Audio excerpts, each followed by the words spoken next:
Welcome, find a comfortable position. Let your breath slow. Where the air hung thick with humidity, and cicadas hung steadily into the dusk. A place of quiet beauty. And soon, a place of unbearable noise. Before the reporters. Before the maps grew red and blue with ideology. Not in years or policies, but in seasons. Vietnam existed in its own rhythm. A long, narrow country stretching along the eastern edge of mainland Southeast Asia. A colonial arrangement more structured by European convenience than cultural understanding. Vietnam, Laos, and Cambodia ruled from afar. Children studied under thatched roofs. Elders recited poetry. Among the educated elite, French ideas of liberty and independence did not fade. They were studied, discussed, organizing cells of resistance, writing under pen names, planting ideas instead of bombs. A revolution of patience. And slowly, they were repurposed, no longer to praise France, but to question its right to remain. Monks walked barefoot through villages at dawn. The traditions remained, quietly. Buddhism, Confucian rituals, ancestor veneration. Memory was carried not in books, but in stories, repeated gently at dinner tables or whispered during festivals. Drawn into maps and trade routes that cared little for their natural divisions. Negotiations failed. Roads became dangerous.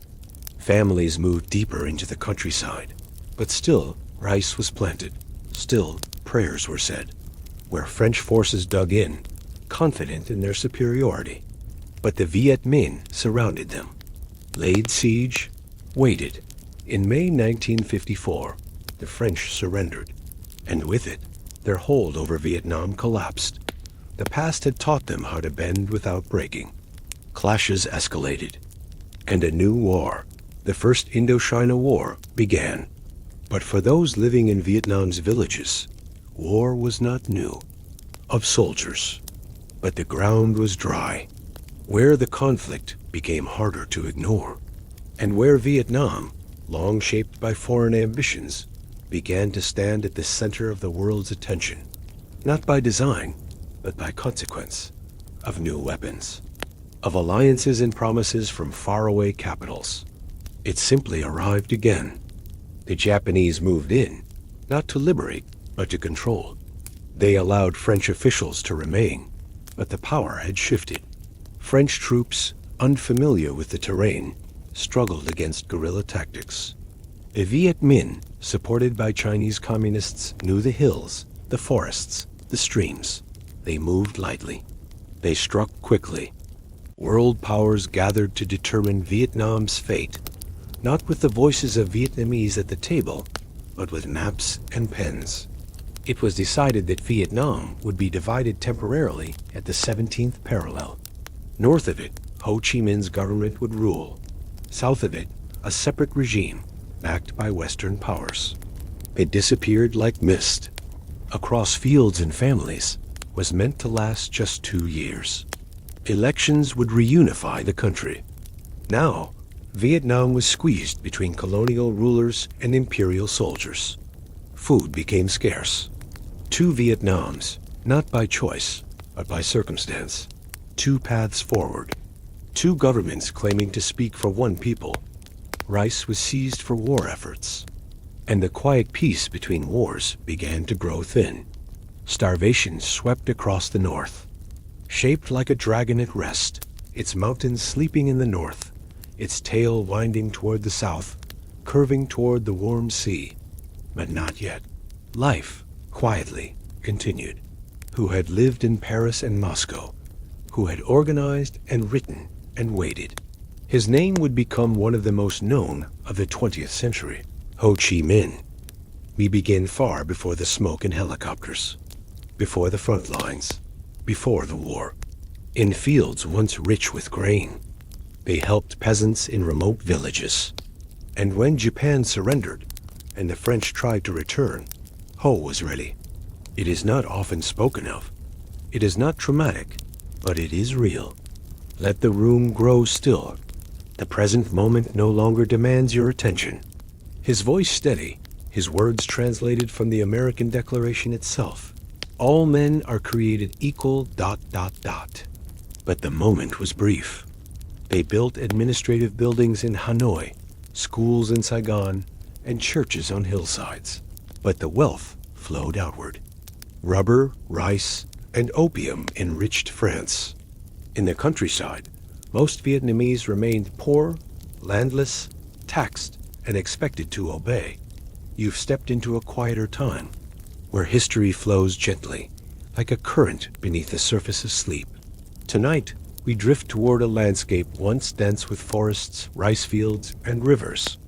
This is Vietnam, before the fire, before the uniforms. Here, people lived by cycles older than any empire. Planting, tending, harvesting.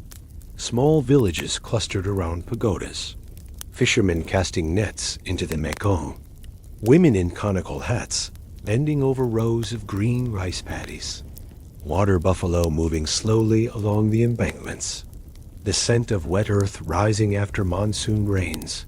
Time passed differently. Centuries of history folded quietly into the land. Chinese dynasties had come and gone.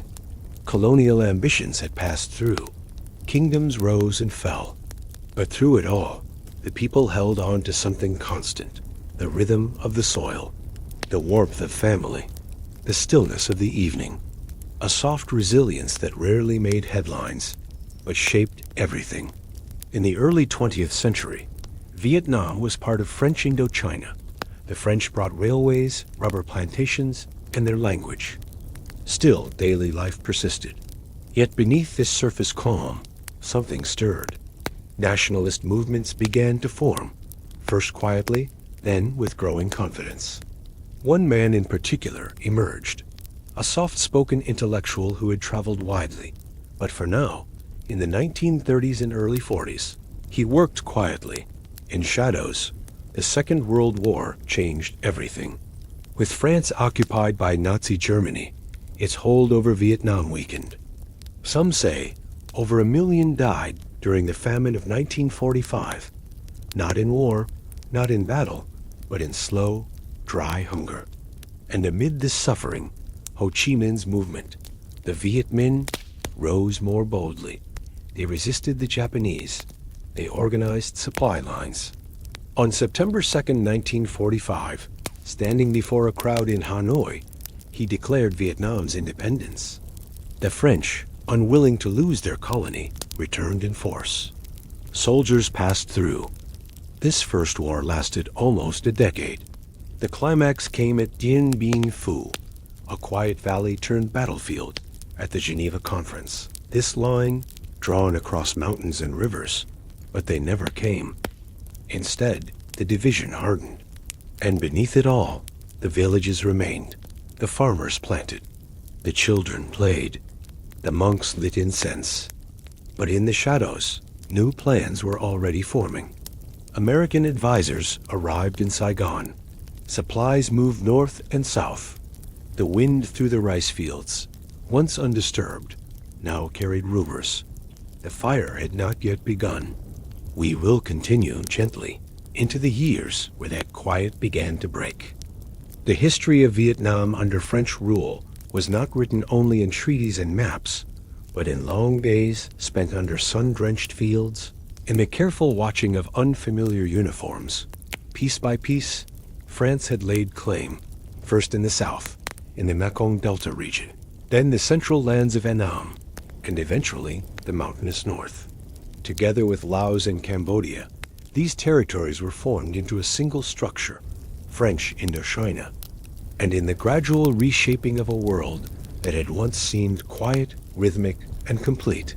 By the late 19th century, Vietnam was no longer its own. They introduced their language, their education system, their Catholic missions. In the cities of Hanoi and Saigon, elegant boulevards and colonial facades began to appear, shaded by tamarind trees, lined with cafes and lamplight. There were courthouses and customs offices, parks named after Parisian districts. Local rulers, emperors, and mandarins were preserved for appearance, but robbed of power. The legal system favored French citizens. Vietnamese voices, when heard at all, were filtered through layers of translation and bureaucracy. Train stations built in the European style. Families sent sons to colonial schools, hoping education might open doors. Some converted to Catholicism, seeking alignment with the new order. Others worked as clerks, interpreters, minor officials, building quiet lives within the structure, never forgetting who had built it. But this structure, for all its neat borders and formal governance, sat uneasily over the older world it had replaced. To translate revolutionary tracts from China, from Russia, from France itself, young men traveled to Paris, to Tokyo, to Moscow, absorbing ideas of socialism, nationalism, anti-imperialism. Prisons swelled. Hunger deepened. Discontent turned to defiance. The Vichy regime, loyal to Hitler, permitted Japanese forces to occupy French Indochina. The French colonial officials remained in place, technically ruling, but now under Japanese oversight. Used the chaos to organize a new force, the Viet Minh, short for the League for the Independence of Vietnam. And yet, the dream of freedom remained intact. It was not yet an army, but a network. Peasants, teachers, monks, former soldiers. Their goals were clear. End colonial rule, resist the Japanese, prepare for independence. Strikes broke out. Peasant revolts multiplied. The colonial government, overwhelmed, oscillated between appeasement and force. But beneath that story lies something older, the slow unwinding of imperial assumption. The realization that a people long dismissed had endured, and had learned how to resist not only with weapons, but with memory, with unity, with silence. Exiles were ordered, but repression fed the fire, and soon the arrival of new powers, new interests, new soldiers. Negotiations faltered. In the calm gaze of those who understood that rule by foreign hands, no matter how well dressed, would always remain foreign. Skirmishes turned into battles. The First Indochina War began. Worked on ships. Lived in France, where he joined socialist circles. French rule continued, but now it answered to Tokyo. The Japanese requisitioned rice, built airfields, tightened control. Resistance became even more urgent. Attended meetings. Watched revolutions. He saw how empires fell, not through battles alone, but through ideas.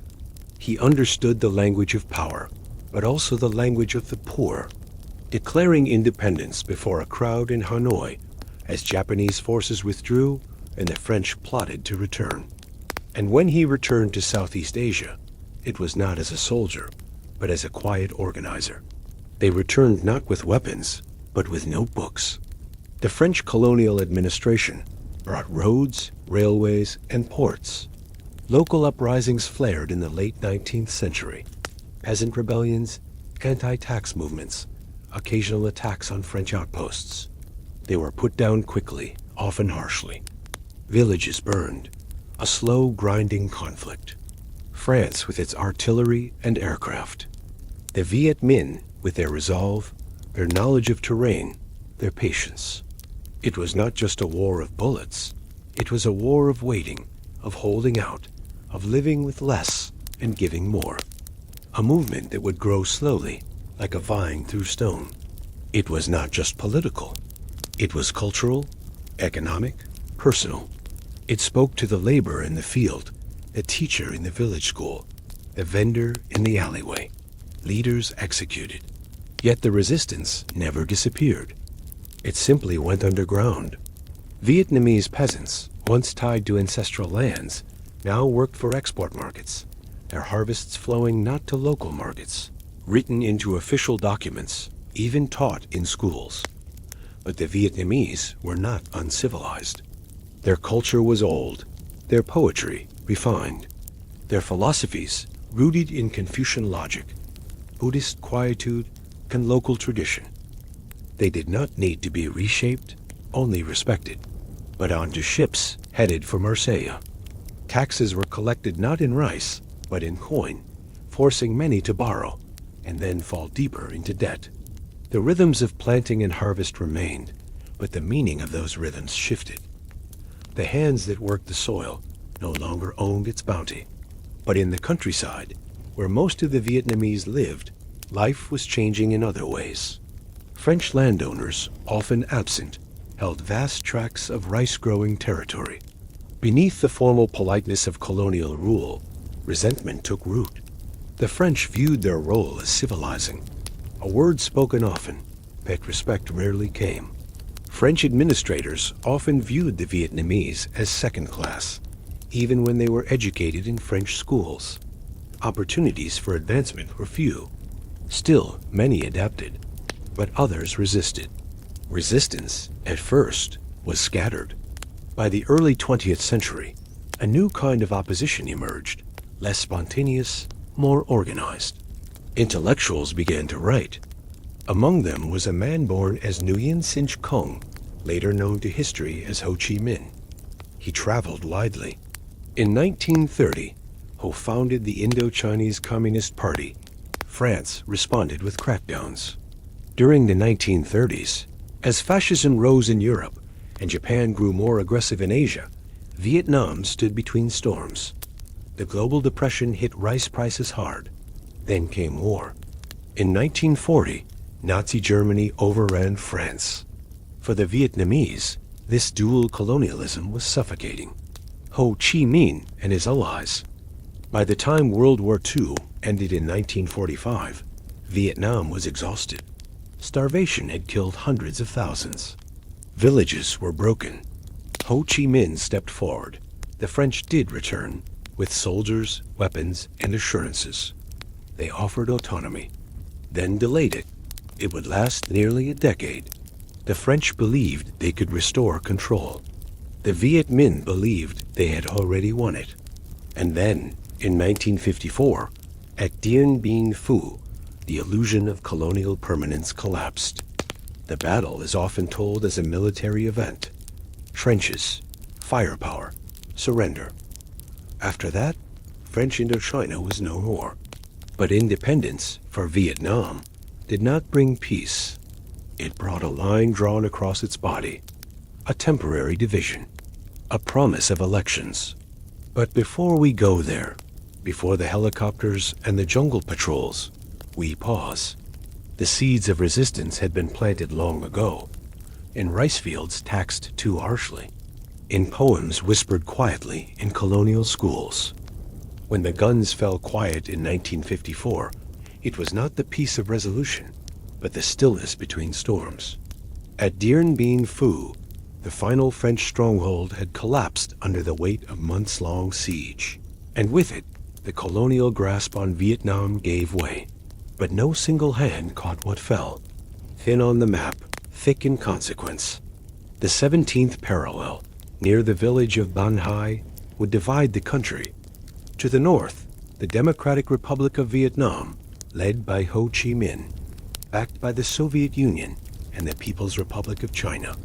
OG, long viewed as a figurehead under the French, lacked popular support. The rural areas, still loyal to the memory of the Viet Minh, bristled under new controls. Religious tensions simmered. Land reform was slow, uneven, and often reversed. And most importantly, Diem rejected the planned 1956 elections. He argued that the North would not allow a fair vote. He was not wrong. But the refusal meant that the promised reunification was broken. Villages split in two. Roads that once carried rice and news now ended abruptly. A farmer might find his brother unreachable. Landowners, officials, those associated with the French regime, they disappeared into labor camps, fled by night, or vanished into the growing silence that surrounded political dissent. A letter might arrive, weeks late, censored, rewritten, or not at all. For many, the division was not ideological. What had once been a colonial struggle now bore the language of ideology. Communism versus capitalism, East versus West. Washington, shaken by the recent fall of China to Mao Zedong, feared a domino effect in Southeast Asia. or imprisoned by Diem's regime, began to reorganize. Some fled to the north and returned with supplies and training, had become the spine of a nation split in half, one body, two heads, walking in opposite directions. Others remained hidden in the south, waiting, watching, in the quiet questions asked by strangers on bicycles, faces unfamiliar, eyes too knowing. The struggle had paused, but it had not ended. If Vietnam fell, they argued, so too might Laos, Cambodia, Thailand, even Indonesia. But physical, a gate closed between lives that had once been intertwined. Political guidance. The effort was not framed as conquest, but as containment, the prevention of spread, the holding of a line. It was lived. Two governments, two currencies, two school books teaching two different versions of the same history. And in the dense forests of the Central Highlands, and along the shadowy trails that would soon be called the Ho Chi Minh Trail, whispers of resistance began to stir again. Another kind of border, drawn not on geography, but on belief. Corruption festered. A man might have a brother in the north, a cousin in the south. A village might remember the kindness of a Viet Minh doctor, even as it now hosted South Vietnamese troops. The terrain did not bend easily to ideology. It was shaped by memory, by habit, by the unspoken truths that passed from mouth to ear in the cool of the evening. The cities leaned westward. The countryside remained fragmented. Into this vacuum stepped Eng Han Diem, a Catholic Vietnamese nationalist, educated and unwavering in his anti-communism. With backing from the United States, quietly at first, then more visibly, Diem began consolidating power. Within a year, he ousted Bo Ji in a controlled referendum and declared himself president of the newly formed Republic of Vietnam. To the south, the state of Vietnam, under Emperor Bo Ji, supported, increasingly, if cautiously, by the United States. Instead, the future of Vietnam was decided far from its soil. Not in the fields of Dien Bien, not in Hanoi or Saigon, but across tables in Geneva, Switzerland, where maps lay unfolded and pens moved swiftly. Barbed wire stretched between hills. Patrols moved quietly along the riverbanks, eyes scanning for movement that might suggest infiltration or escape. The Viet Minh, now in formal power, implemented land reforms, redistributed property from landlords to peasants, and began to centralize control. Many fearing religious persecution, or simply uncertain about the new order. They carried with them their belongings, their faith, their stories, and a sense of rupture. Saigon swelled with new arrivals. Temples were rebuilt, markets shifted. A new southern identity, still fragile, began to form. The capital in Hanoi buzzed with the construction of a new state, a vision built not only on independence, but on socialist principle. The rhetoric was firm, sometimes harsh, but beneath it was a deep satisfaction. The colonial yoke had been cast off. The Geneva Conference of 1954 brought together diplomats from across the world. The victors of World War II, the newly forming blocs of East and West, the emergent voices of Asia. But Vietnam itself, divided among factions, represented indirectly, spoke quietly in those rooms. The people who had endured decades of occupation, war, and hunger were now the subject of international agreement, but not the agents of it. And so, a temporary line was drawn. The division was not meant to last. The agreement called for national elections within 2 years. By July 1956, the Vietnamese people, North and South, would vote for a unified government. But the ink on the treaty was barely dry before doubt crept in. In the North, Ho Chi Minh's government took swift action. In the South, uncertainty reigned. But Diem's government faced profound challenges. And with that break, the line at the 17th parallel hardened. What was once a demarcation for regrouping became a border, fortified on both sides. In the demilitarized zone, fences rose, watchtowers were built, families were divided. At the same time, populations moved. Hundreds of thousands fled the north. In the north, too, there were departures, not always voluntary. And all the while, the United States watched closely. The Cold War had found a new theater. This idea, the domino theory, would become the quiet heartbeat of American involvement. Not yet boots on the ground, but money, advisors, equipment. Within Vietnam, however, the lines were more complex. Allegiances crossed family trees, not just rivers. By the late 1950s, the division was not just political. Former Viet Minh cadres in the South, now marginalized, harassed, the 17th parallel, drawn in Geneva as a temporary solution. And though the world still called it peace, those who lived along that line knew better. They heard it in the night, in footsteps on gravel, in the distant crackle of radio signals. The war had not begun again, but it had not gone away. By the close of the 1950s, the hills of Vietnam were quiet only in appearance. The trees stood, the rivers flowed, and the markets bustled softly. But beneath this surface calm, the pressure of distant decisions began to press downward, steady, subtle, and persistent. If it fell to communism, what would stop the next? Laos, Cambodia, Thailand, the whole of Southeast Asia, slipping out of reach. It was not the country itself, but the symbol it represented that drove American interest. It did not begin with warplanes or fire. Medical supplies, agricultural assistance. Advisors arrived in small numbers, wearing civilian clothes, speaking in clipped tones. Suspected sympathizers were imprisoned, interrogated, or simply made to disappear.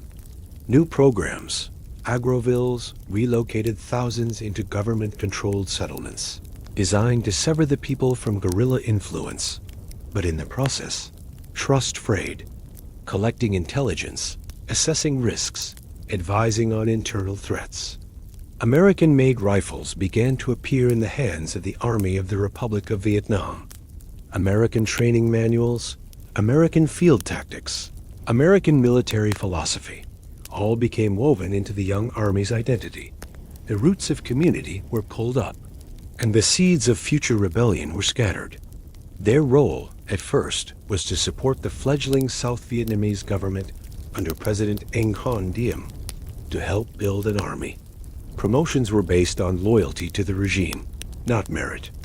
At first, they offered limited support, supplies, training, guidance. But as the Southern resistance grew, the commitment deepened. A trail began to form, not yet the full-scale Ho Chi Minh Trail, still presented to the public as a support mission. But the line between guidance and involvement was beginning to blur. But the first threads of it, a network of paths through Laos and Cambodia, more advisors, more helicopters, more infrastructure, and with them, more expectations. Moving men and materials southward, under canopy and cloud, corruption spread. Rural villagers, rather than seeing the army as protectors, often viewed them as distant, impersonal, or worse, predatory. Reports filtered back of abuses, of arrests without cause, of whole communities driven into quiet hostility. Not as a flash, but as a gradual shift where advisors became soldiers and soldiers became casualties. They sat in command tents, listening, offering suggestions, sometimes giving orders, and they were seen by villagers, by NLF scouts, by children watching from doorways. The foreign presence was no longer occasional. It was part of the landscape. To teach officers, to modernize administration, often with American air support.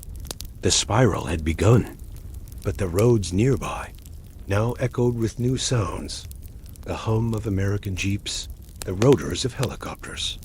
The old rhythms were still there, but altered, slowly, in silence, beneath the radar of nightly news.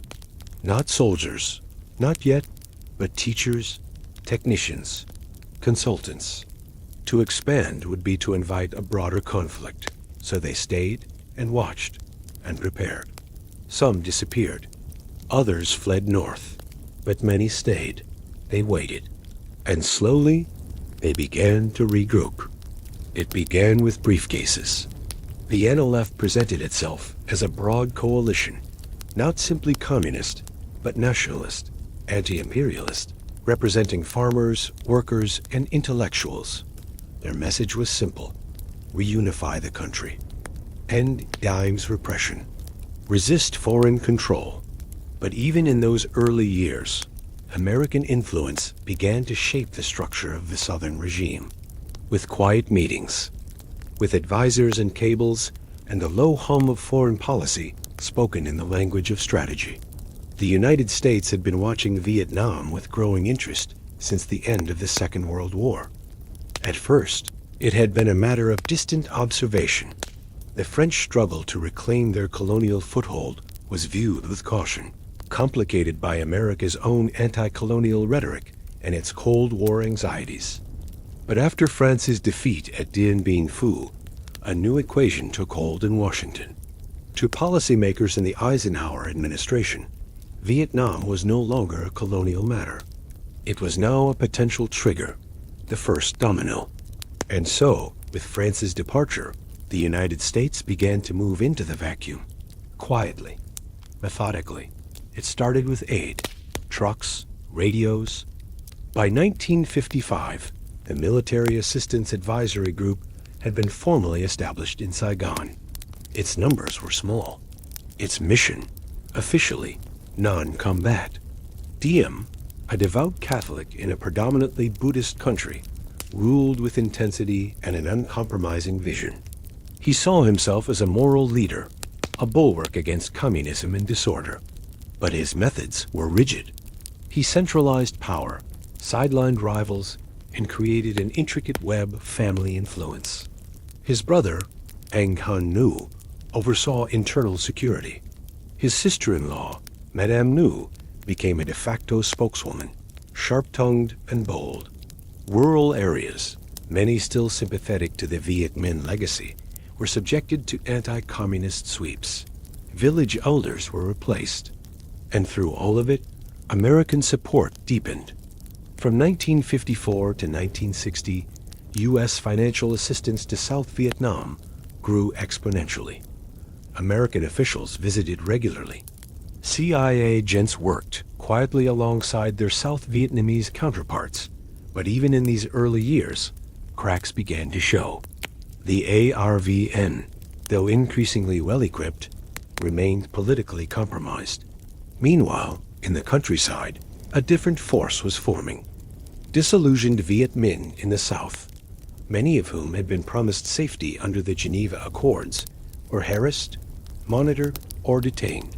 In 1960, this coalesced into the formation of the National Liberation Front, known to Americans and the South Vietnamese government as the Viet Cong. In Hanoi, the North Vietnamese leadership watched carefully. Back in Washington, concern turned to alarm.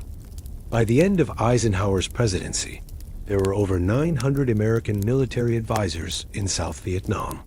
Still officially non-combat, President John F. Kennedy inherited this quiet commitment in 1961.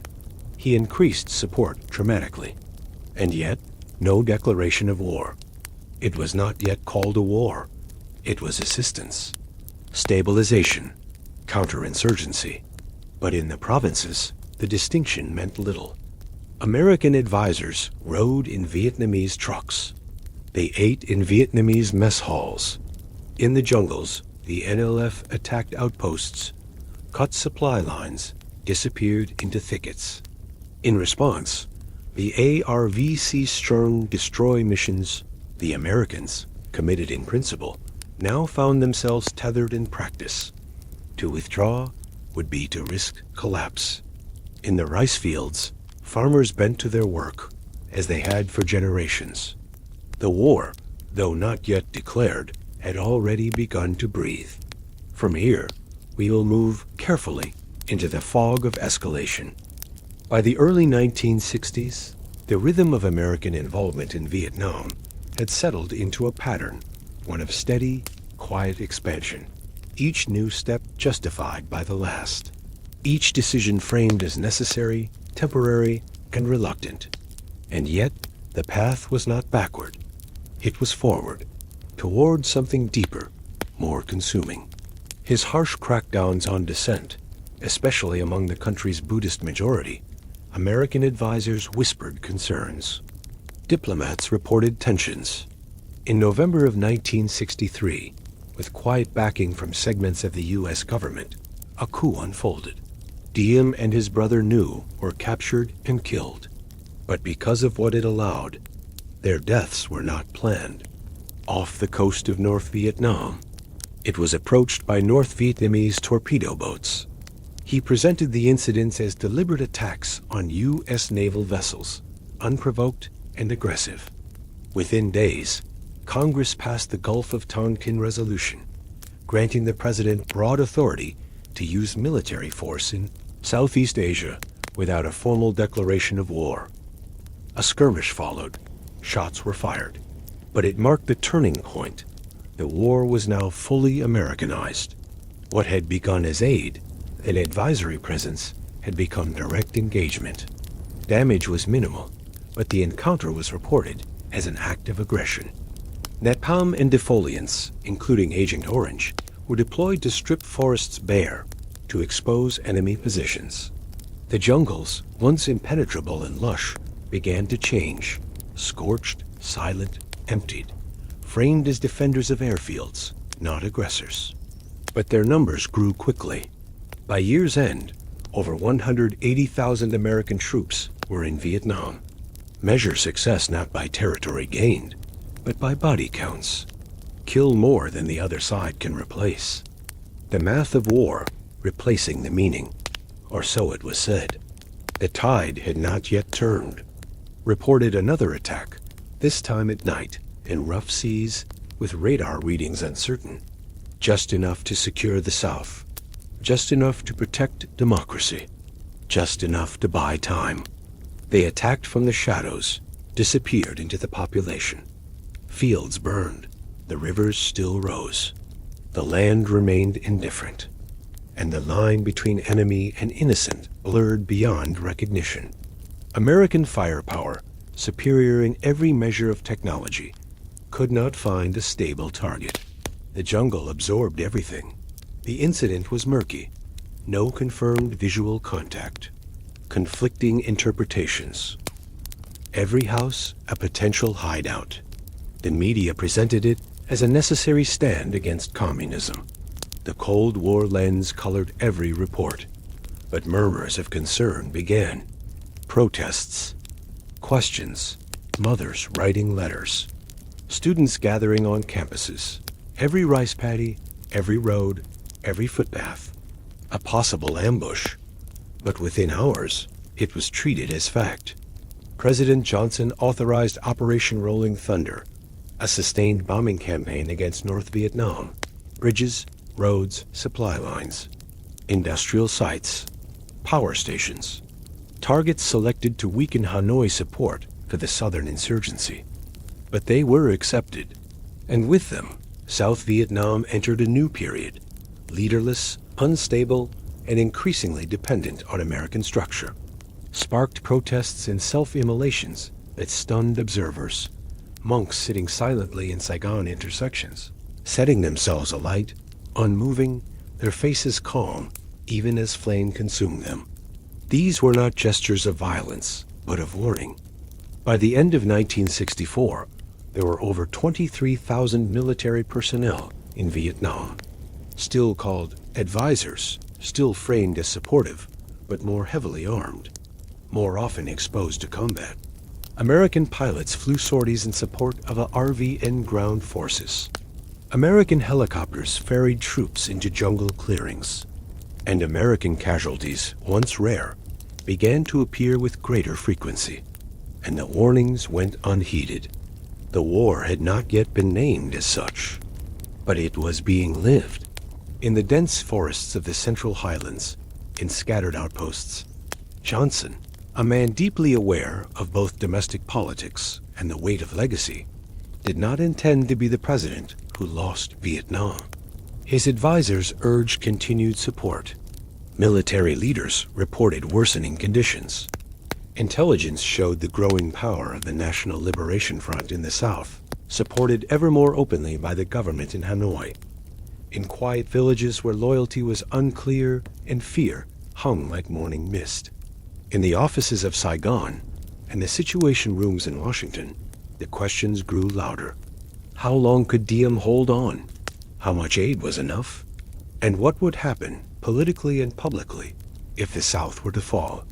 The year 1963 changed everything. In Vietnam, dissatisfaction with President Nguyen Diem reached a peak. In the United States, faith in Diem was crumbling. Just 3 weeks later, President John F. Kennedy was assassinated in Dallas. His successor, Lyndon B. Johnson, inherited a commitment that was no longer theoretical. And then, in August of 1964, came the incident that changed the course of American action. Not because of what happened. The Gulf of Tonkin. On the evening of August 2nd, the USS Maddox, an American destroyer, was patrolling international waters, or so the official report said, in the Gulf of Tonkin. 2 days later, on August 4th, the Maddox, now joined by the USS Turner Joy, President Johnson went to Congress with urgency. The vote was nearly unanimous.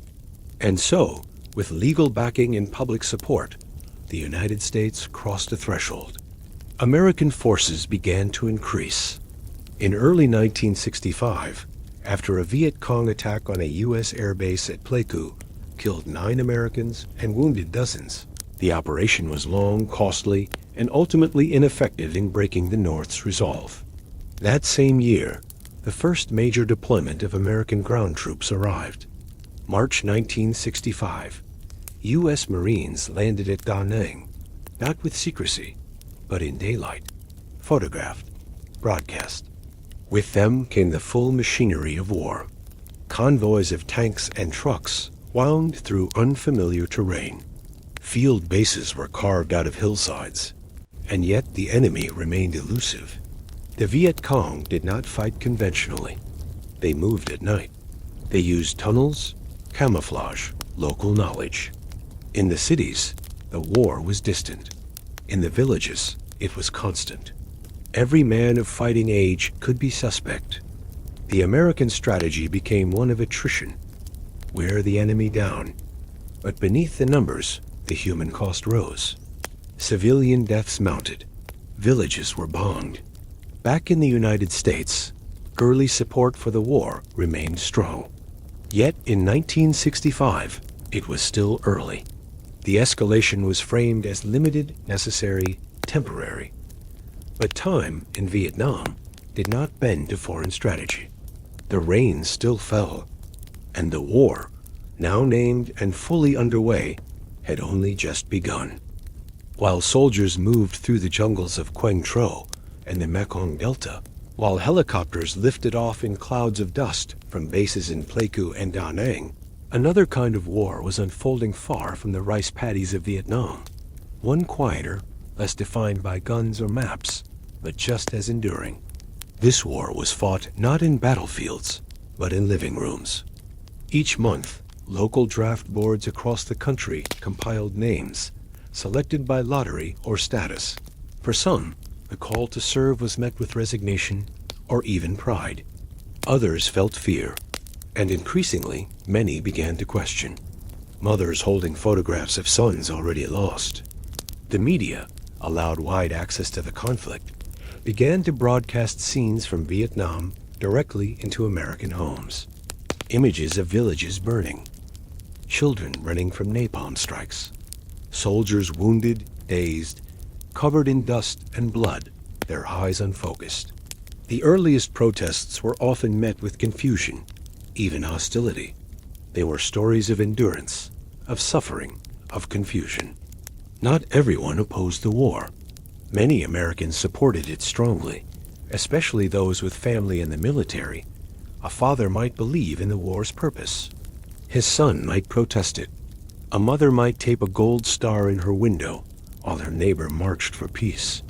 Conversations grew strained. friendships frayed. Vietnam veterans came home to a country unsure how to receive them. Some were met with silence, others with scorn. The uniform, once a symbol of service, now carried ambiguity. Pride mixed with guilt, respect with suspicion. The war had come home in ways no one could have predicted, or struggled to. They built families, or drifted. Some found peace. Others carried the war in their bodies and minds, long after the fighting ended. The home front, for them, was never entirely home. The war they had fought bore little resemblance to the one shown on television or debated in lecture halls. They returned not to celebration, but to confusion, sometimes resentment. They carried with them memories of humid jungles, of comrades lost, of moments too heavy for words, those shaped by the memory of World War II, or those who feared the spread of communism. The country began to fracture along cultural, generational, and political lines.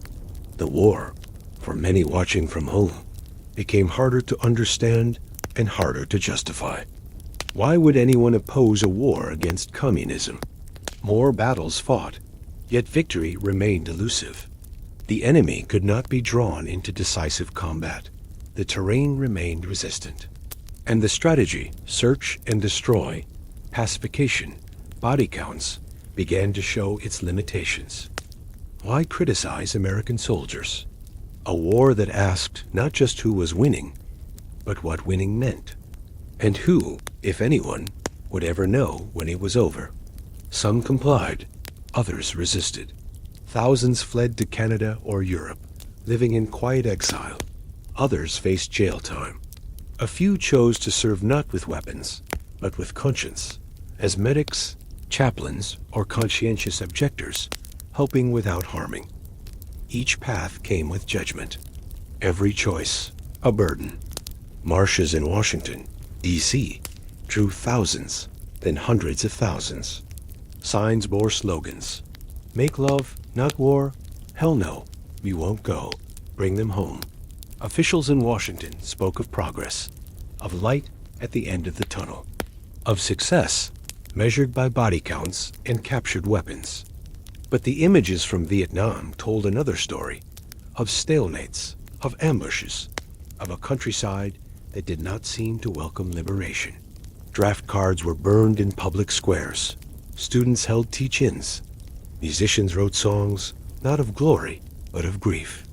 And others, something quieter, a hollow confusion about where they were going and why.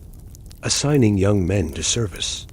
Notices arrived not with ceremony, but in plain envelopes.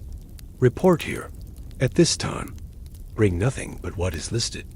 On college campuses, then they grew and grew. College students, certain occupations, or those with medical exemptions could postpone or avoid service altogether. But this system, though legal, was unequal. Those with access to education, to money, to influence, often found ways out. Others, mostly from working-class families, rural communities, and minority neighborhoods, found themselves with fewer choices. In letters home, in hushed conversations over dinner. It was the war at home. By 1965, the draft in the United States, known formally as the Selective Service System, had become a machine running steadily, efficiently, and impersonally. At first, the numbers were small. By the late 1960s, hundreds of thousands of young men, most between the ages of 19 and 26, were being drafted annually.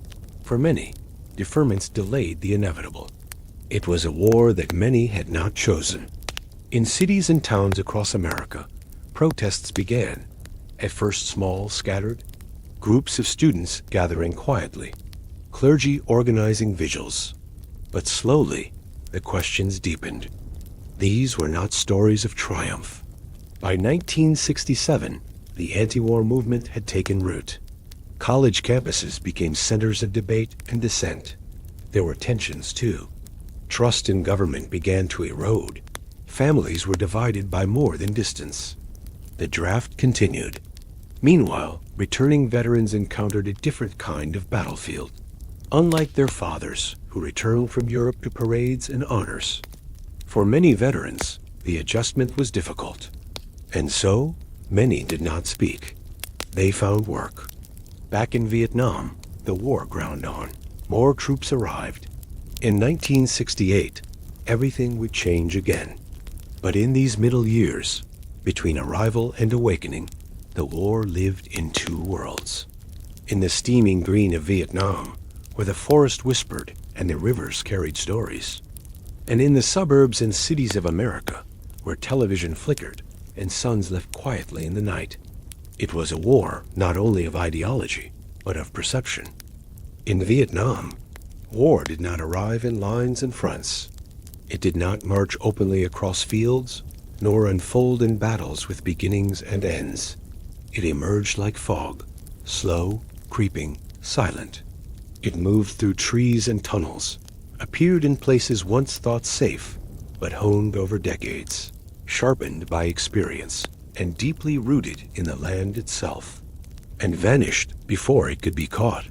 The American forces, trained and equipped for conventional warfare, entered a conflict shaped by terrain, by memory, and by a kind of warfare that did not obey the same rules. Instead, they encountered ambushes, booby traps, and sudden firefights. A footstep might trigger a spike trap. A pile of leaves might conceal a grenade. Villages suspected of harboring enemy fighters were cleared, sometimes burned. Whole regions were declared free fire zones, meaning anything that moved could be considered hostile. A child might act as a courier, a market vendor, an informant. The boundaries between combatant and civilian blurred beyond recognition. This was guerrilla warfare, not new to Vietnam, complete with kitchens, clinics, storage, and escape routes. Some stretched for miles. Some villagers supported them willingly. A phrase often used in American briefings, were not easily won with leaflets or construction projects. Trust was not built in a day. Security and propaganda. They built schools, clinics, roads, but often these projects were undermined by lack of coordination, corruption, heat-warped metal. They called it the War of the Invisible Enemy, the war without fronts, a war where territory taken in the morning could be lost by nightfall, where patrols returned not with victory, but with questions. Leeches clung silently, but of delay, hold the line, contain the spread, and hope that time, resources, and will would favor the South. Jungle paths disappeared after a single storm. They would step forward into cities, into barracks, into the very heart of the illusion of control. Helicopters lifted. Villages were searched. Enemy bodies were counted. But the sense of purpose, of progress, grew thin. Maps lead. Locals lied. And sometimes even allies lied. Or the simple reality that military actions elsewhere undid the goodwill built one day before. And suspicion grew quickly in the shadow of patrols, arrests, and bombings. Others did so out of necessity, or because the government in Saigon seemed distant, corrupt, or foreign. But reporters on the ground showed something else. A war that was not being won, but repeated. One operation blending into the next. The same rivers crossed. The same hills climbed. The same questions left unanswered. Families uprooted. In some cases, entire communities were relocated into strategic hamlets, fortified settlements designed to separate civilians from the insurgency. But in isolating the population, the program also cut them from ancestral lands, community bonds, and the rhythms of rural life.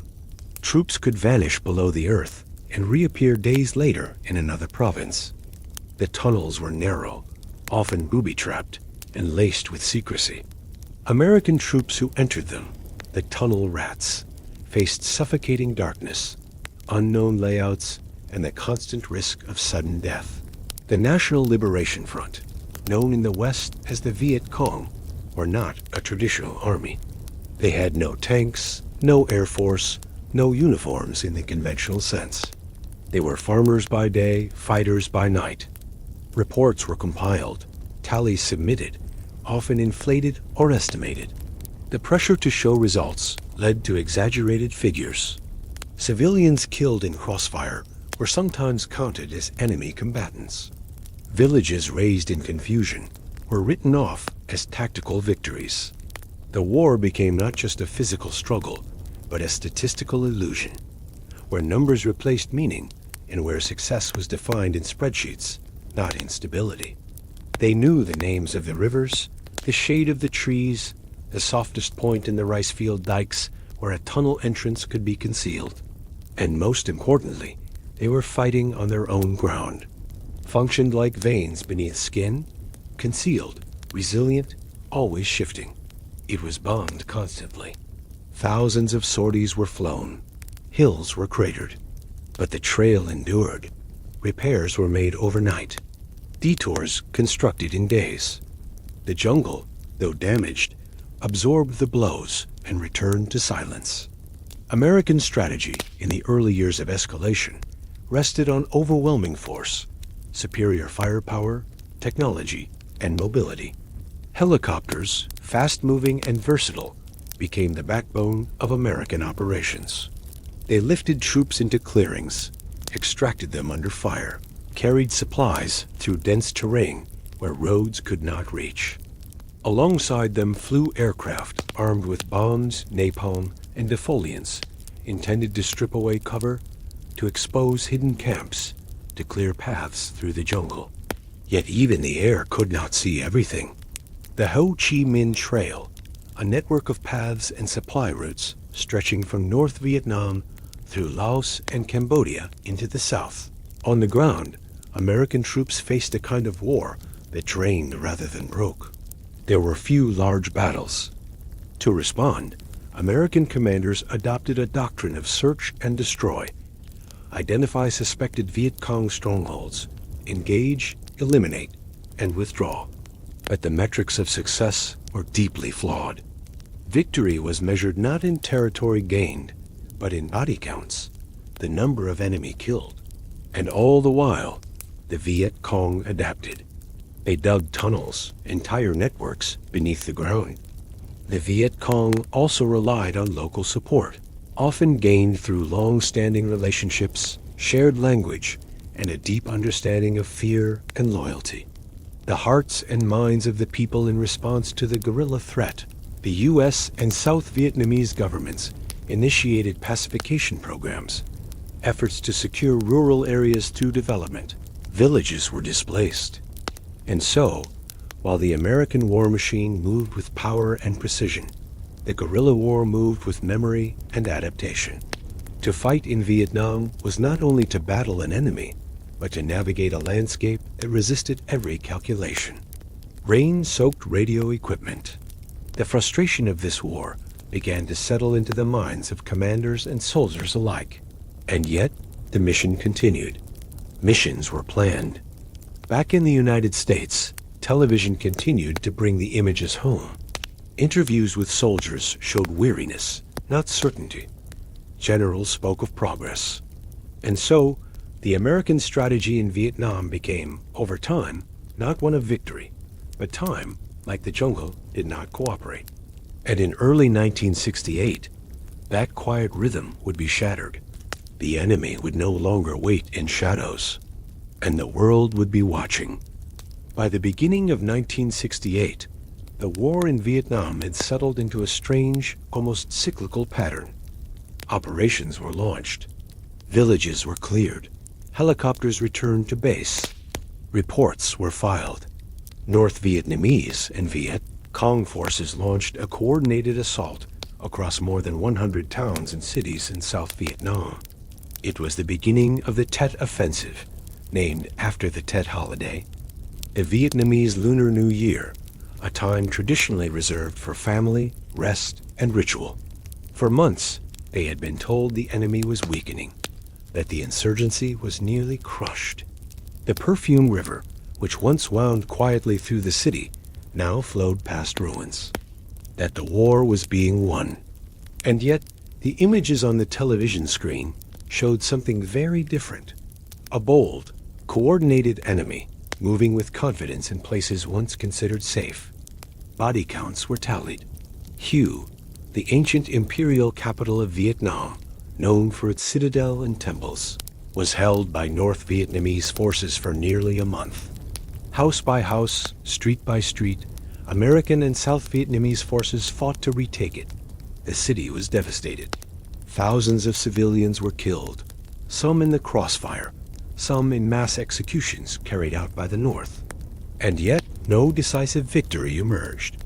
For American commanders, the message remained the same. Progress was being made. The enemy was under pressure. The tide, they said, was turning. The idea that Saigon could stand alone, even with American support, grew more doubtful. And then the tide did turn, but not as they had expected. In the early hours of January 30th, 1968, under the cover of celebration and moonlight, markets reopened. Children returned to school, but the war was always near. A crater in the road, a burned-out truck, a family missing someone. The Tet holiday, once filled with firecrackers and dragon dances, now carried the memory of something darker, of battles fought not in distant hills, but at doorsteps. The assault came not in the jungle, but in the cities where the war was not supposed to be. Now joined by veterans returning with stories not of glory, but of confusion, of horror, of contradiction. Draft resistance swelled. Politicians shifted positions. The country, once mostly united behind the war, now found itself split across dinner tables, across campuses, across generations. In the supposedly secure districts of Saigon, Hue, Da Nang, and more, suddenly mortar shells fell on embassies. Soldiers emerged from hiding. Police stations were overrun. The sound of gunfire echoed through concrete alleys and wide boulevards. Even the U.S. Embassy in Saigon, considered a fortified symbol of American power, was attacked. Viet Cong sappers breached the walls. They fought for hours before being killed or captured. The assault did not take the building, but it took something else: the illusion of control. The offensive shocked not only the American command, but also the American public. The Battle of Hue, in particular, lingered in the national consciousness. When it was over, the cost was staggering. Entire neighborhoods were reduced to rubble. Centuries-old buildings burned. From a military standpoint, the Tet Offensive was a tactical failure for the North. The Viet Cong suffered enormous casualties. Their infrastructure in the South was severely weakened. They had exposed themselves and were struck hard in return. But from a strategic and psychological perspective, it was something very different. For the American public, Tet shattered the narrative. It became clear that the war was not nearing victory, that the enemy, far from collapsing, was capable of organized, far-reaching assaults. The trust in government statements faltered. Journalists, already skeptical, became more vocal. Television anchors, like Walter Cronkite, long considered a neutral voice, now spoke openly of stalemate. "What the hell is going on?" asked a senator. And millions of Americans silently echoed the question. Back in Washington, President Lyndon B. Johnson watched the unfolding crisis with growing weariness. Already burdened by domestic unrest, civil rights struggles, and a re-election campaign, he now faced a public that no longer believed. The cost of the war, in lives, in money, in unity, was becoming impossible to ignore. In March 1968, Johnson made a quiet, stunning announcement. He would not seek re-election. It was not a surrender, but it was a step back. In Vietnam, the war did not stop.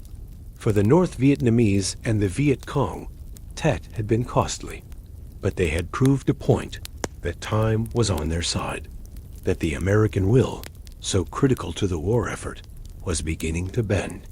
And for the South Vietnamese government, the offensive exposed internal fractures. Some regions had folded too quickly. Local officials fled, security forces hesitated, and in the villages, Life went on. After the gunfire faded, rice fields were replanted. In the United States, protest grew louder. The anti-war movement gained momentum. And so, after Tet, the war entered a new phase. Not quieter, but more uncertain. The goals were harder to define, the enemy harder to measure, the cost harder to justify. And yet, the war did not stop. Life of the soldier, Vietnamese and American, beneath the thunder of aircraft and the distant language of politics. Beyond the shifting borders of strategy and territory, there was something quieter. They were young, most between 19 and 22, and they came from small towns and cities, farms and suburbs. Some volunteered. The smells of damp vegetation, fuel, and distant cooking fires settled heavily in the lungs. The noise was unfamiliar. The distant whir of helicopters, the endless pulse of insects, the occasional crack of gunfire that might be practice or might not. Rest never complete. Then chaos, firing, shouting, crouching, scattering. It might last minutes, or hours, or leave nothing but silence and confusion. Afterward, soldiers would check gear, count heads, wipe dust from their eyes, and move on. Boots stayed on. A photograph tucked into a helmet liner. In the right to control their own future, their own land, without foreign hands directing the outcome. Trained and equipped by Americans, they wore familiar gear, carried American-made weapons, and followed American-influenced tactics. But they also came from the villages they patrolled. They spoke the language. They knew the festivals, the fields, the history. A note written in pencil, now smudged with sweat. These were not distractions. They were anchors. Reminders that somewhere beyond the jungle, the world still turned. Others less so. Like their American counterparts, they fought, they bled, they endured. It lived in boots and belts, in dirt and rain, in fear and fatigue, in laughter shared under cover, in sleep broken by dreams. But they also walked a more uncertain line, between allegiance and identity, between the fight and the future. Somewhere, the sky was open, the water clean, and the quiet was not a warning. It stripped illusions. It changed men. Accidents, ambush, first by weeks, then by months, then by the number left until rotation. That distant day when a plane would lift them out, when the noise would fade, and they might step back into a world that no longer understood what they had seen. Friendly fire. The sudden silence that followed an explosion. The long walk past someone who would not walk again. Rifles never far. Shared cigarettes between enemies turned prisoners. Medical care given without hatred. Quiet conversations between interpreters and soldiers about families, food, home. The jungle did not go quiet at night. It changed its rhythm. The chirping of insects gave way to the slow rustle of leaves. Supplies came on foot, by bicycle, hidden in bundles of firewood or sacks of grain. Their camps were built into the earth, bunkers reinforced with logs and mud, tunnels winding beneath villages, storage hidden in plain sight. The calls of unseen birds, the creak of something moving in the darkness. Constant movement, constant awareness. They knew the cost of being caught. They knew that death could come from above, in a flash of light and heat, or from within, if someone betrayed them. Everything moved differently. Time itself slowed, then raced. Others were drafted. Many had fought the French before they fought the Americans. Some had never worn a proper uniform. They understood the weather, the rivers, the places where sounds carried and where they did not. Their gear was often simple. Sandals made from tires, uniforms faded and patched, weapons carried for years, repaired and reused. Others were veterans of campaigns stretching back a decade or more. Narrow trails where ambushes could erupt from either side. Swamps and rivers that soaked gear and souls alike. Villages that looked calm until they weren't. Some believed in the mission. Others didn't know what the mission was. They arrived by the thousands, stepping off planes into air that was hot, dense, and foreign. Something deeply human. It lived not in declarations or speeches, but in the long hours between firefights, in the boots that wore down one careful step at a time, in the letters sent across oceans, folded and read in silence. It was the life of the soldier, American and Vietnamese, both drawn into the same war, but from different starting points, carrying different burdens, walking the same roads in opposite directions. For the American soldier, Vietnam was a place most had never imagined before arriving. The first days were disorienting. The humidity clung to skin.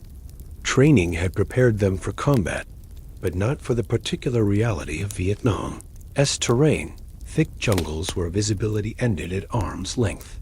Daily life in the field meant long marches with heavy packs. Endless patrols through terrain that seemed to circle back on itself. Brief rests in makeshift camps, then movement again. Meals came in green tins, sea rations often eaten cold, sometimes traded between soldiers for the least disliked items.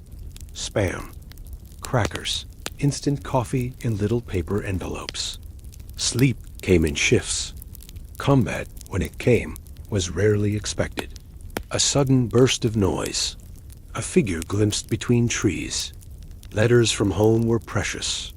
For the Vietnamese soldier, the war was both closer and longer. The Viet Cong, often villagers by day and fighters by night, lived among the people. They moved through familiar terrain. They ate what they could, rice wrapped in leaves, dried fish, wild plants. Their life was one of endurance. But they also believed, not all and not always, but deeply, in reunification, in resistance. The Army of the Republic of Vietnam, South Vietnam's official military, lived somewhere between the two worlds. Some were deeply committed. For all soldiers, American, South Vietnamese, North Vietnamese, Viet Cong, the war carved deeply into body and memory. It taught patience. There were moments of kindness. There were moments of horror. And through it all, time passed, slowly in the field, quickly at base, differently at home. Soldiers counted days, because the war, for those who fought it, never lived only in headlines or policies. And for many, it would continue long after the fighting ended. While the world watched Vietnam, eyes fixed on the jungles of the Mekong and the battles near the DMZ, something else was unfolding out of view. Out of the headlines, snaked southward not through Vietnam alone, but through the rugged, forested highlands of Laos and eastern Cambodia. North Vietnamese troops, equipment, and materials moved along these narrow paths built by hand, covered by canopy, concealed in jungle mist linking north to south, while skirting direct confrontation. And for a long time, out of official recognition. And to those seeking to cut that lifeline, it became a target of increasing desperation. To understand the full reach of the Vietnam War, fields were cratered beyond use. Children grew up in the shadow of falling steel, never knowing peace. Cambodia sought to remain neutral, offering quiet tolerance of North Vietnamese activity in its eastern provinces, while navigating a delicate balance between East and West. Sihanouk's government hoped to avoid conflict, to remain untouched, only the sound of distant engines and the sudden thunder that followed. And still, the trail remained. Now bore the marks of invisible war craters, broken homes, families forced to flee without ever knowing why. For many Cambodians, the war arrived not with soldiers, but with wind and fire. In his place, the pro-American general Lon Nol took power and immediately aligned more openly with the U.S. effort. But this shift ignited chaos. The Khmer Rouge, a radical communist movement led by Pol Pot, began to gain strength feeding off rural resentment, fueled by the destruction wrought by years of hidden bombing. They buried their dead. They walked through forests where the ground was no longer safe. And they wondered who, if anyone, remembered them. A generation grew up wary of where they stepped. Damaged, yes. Interrupted, often. They would go on to commit one of the most horrifying genocides of the 20th century, killing millions in a country already battered by war, without recognition, without the mourning of those who didn't know what had happened or why, but repaired, rebuilt, rediscovered. Hoping to destroy enemy sanctuaries once and for all, the war spilled further over the border. What was once quiet became visible in the rusted fragments of bombs found by children in riverbeds. And what was once denied became undeniable. A war fought not only in jungles, but in shadows, and carried out with no public acknowledgement. This operation recruited local fighters, especially from the Hmong ethnic group, to wage war against the North Vietnamese and the communist Pathet Lao. The U.S. government, aware of this, began a secret bombing campaign known as Operation Menu in 1969. It was not announced. Reports were vague, censored, or denied. Congress was not informed. The public knew nothing. It was not debated. It did not appear on maps. B-52 bombers, guided by hidden coordinates, dropped thousands of tons of ordnance into Cambodia targeting enemy sanctuaries, often near villages and farmlands. One must look to the west, where two smaller nations, Cambodia and Laos, were drawn into conflict not by invasion alone, but by geography, secrecy, and the invisible logic of war. Moved through steep valleys and mist-covered hills, their loyalty bought with supplies, promises, and the shared hope that their homeland might remain free from domination. They were guided by American handlers, many of whom operated in plain clothes, identifying themselves not as soldiers, but as advisors. These were not peripheral arenas. They were, in many ways, the war's hidden heart. The Ho Chi Minh Trail, that sprawling network of supply routes. The trail, more than a road, was a lifeline. In Laos, the terrain was unforgiving. Mountains thick with trees. Villages scattered, roads few. Enemy encampments, and anything believed to resemble a supply line. These missions were not discussed openly. There were no televised briefings, no official maps. But the tonnage dropped on Laos eventually exceeded that dropped on all of Europe during World War II. Though Laos was technically neutral recognized as such, by international agreement, the war paid little attention to such documents.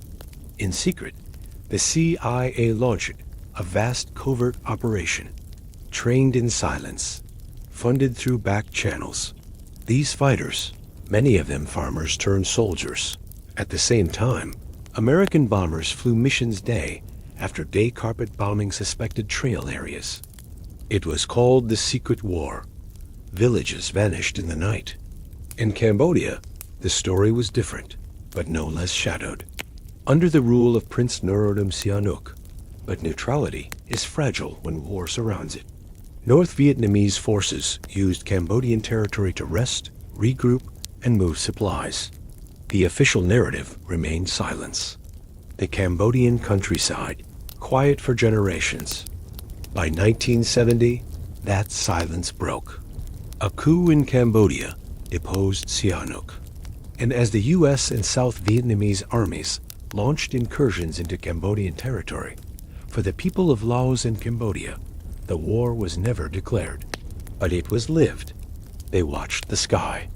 When the bombs stopped, the consequences remained. In Laos, unexploded ordnance silent, buried, deadly remained across the countryside, killing and maiming civilians for decades. Entire regions became unsafe for farming. In Cambodia, the power vacuum left by war allowed the Khmer Rouge to rise. And through it all, the secrecy of these conflicts gave them a particular weight. They were wars without announcements. But for those who lived there, the memory did not vanish. It remained in the landscape, in the cratered rice paddies, in the melted bells of temples. These were not side conflicts. They were part of the same storm. And the soldiers who moved through them, American North Vietnamese, Cambodian, Laotian, Hmong were all drawn into the same quiet unraveling. The My Lai massacre, quiet horror. There are moments in history that remain unspoken long after they've occurred, not because they were small, but because they were unbearable. Moments not erased, but quietly folded away, like old photographs too painful to look at. The Americal Division's Charlie Company, a group of roughly 100 soldiers, was flown into the district of Sun Mai, in Quang Ngai Province, a region believed to be heavily infiltrated by Viet Cong forces. Intelligence had suggested the village of My Lai was a stronghold. The soldiers, most of them young, most of them weary, had been told to expect resistance, yet impossible to throw out. In the long, winding course of the Vietnam War, one such moment came in a small hamlet named My Lai. It unfolded as something quieter, something more shattering, an uncontrolled collapse of discipline, morality, and command. For a time, My Lai remained hidden beneath language, beneath paperwork. It was not a battle. It was not even called an operation in the usual sense. Who had witnessed the massacre from above and intervened to protect villagers filed a formal complaint. Others began to talk. Letters were written. Investigations opened quietly. And over a year later, in 1969, the story broke publicly first in military circles, then in the press. And yet, what happened that would stain the war with a weight deeper than most victories or defeats? The war, already unpopular, now bore the face of civilian suffering. Photographs emerged. It was the result of months of tension, of poor leadership, of fear and dehumanization. It was what happens when war loses its borders between right and wrong, enemy and innocent, order and chaos. Some did not. Some denied. That victory, even if achievable, no longer held moral value. Supporters of the war called it an aberration, a tragedy, but not representative. And in between, millions simply felt the quiet ache of something that could not be undone. Some confessed. Many carried it silently, because My Lai was not just a story of war. It was a story of what war does to the soul, how fear turns to hatred, how young men trained to fight can lose sight of what it means to serve. Eyewitness accounts were printed. My Lai became not just a place, but a symbol. It was March 16, 1968, early in the morning. Names carved into stone, not as politics, but as remembrance. It ends, if it ends at all, when memory finds its place. Some saw him as a scapegoat, others as a criminal. It was survivors returning to shattered homes, belongings scattered in mud. It was mothers without children, entire families erased. He was convicted, sentenced to life in prison, and released to house arrest after only 3 years. Slowly, silently, rice grew again. New homes were constructed. But the memory remains, not in the words of generals or in official documents, but in the eyes of those who lived through it. They landed with weapons ready, but there were no enemy fighters waiting. There were only civilians, old men, women, children, infants. What followed did not unfold as war. The soldiers moved through the village. The short bursts of gunfire echoed only briefly in the larger war effort. And then, silence. The soldiers boarded their helicopters. The village, now still, burned behind them. At first, it was cautious detentions, searches. But soon, the restraint faded. Under the weight of exhaustion, confusion, and rage accumulated over months of ambushes and fear, the unit broke. Gunfire was directed not at combatants, but at villagers. Homes were burned. Bodies were dragged. Some were shot while fleeing, others while kneeling. Children, women, elderly. There were no Viet Cong in My Lai that morning. The massacre lasted for hours. In the end, over 500 civilians were killed, though the exact number may never be truly known. The sounds of that morning, the shouting, the commands. Reports filtered upward, slowly and incompletely. Some officers filed official accounts that described a successful operation. Others noted the high body count without explanation. But truth is difficult to bury forever. A helicopter pilot named Warrant Officer Hugh Thompson. The American public, already reeling from the Tet Offensive and growing disillusionment, now saw something far worse than strategic miscalculation. They saw moral failure. One soldier, Lieutenant William Calley, was charged with murder. He had ordered many of the killings. His trial became a national spectacle. But My Lai was not one man. It was not one action. For the Vietnamese, My Lai was not a headline. It was grief. It was the quiet sound of mourning songs sung at shallow graves. And yet the village rebuilt. For the soldiers of Charlie Company, the weight was different. Some spoke. And in the United States, the massacre deepened the divide. Protesters cited it as proof that the war had lost its way. Today in Vietnam, there is a memorial at My Lai. A garden, a museum, simple, unadorned, photographs on the walls. Because war does not end when the shooting stops. And My Lai is remembered not because it was exceptional, but because it was revealed. Nixon, Vietnamization, and the slow withdrawal by 1969. The Vietnam War had reached a kind of heavy saturation, not just in the jungles of Southeast Asia, but in the homes, headlines, and hearts of a divided America. The promises of quick victory had faded. The illusion of control had eroded. And into this long shadow stepped a new president. Nixon announced the first withdrawal that summer, minus 25,000 soldiers. Then another. Then more. As Nixon called it, meant fighting harder even while preparing to leave. Each wave marked by ceremonies, farewells, and the slow lifting of aircraft into the hazy sky, bound for home.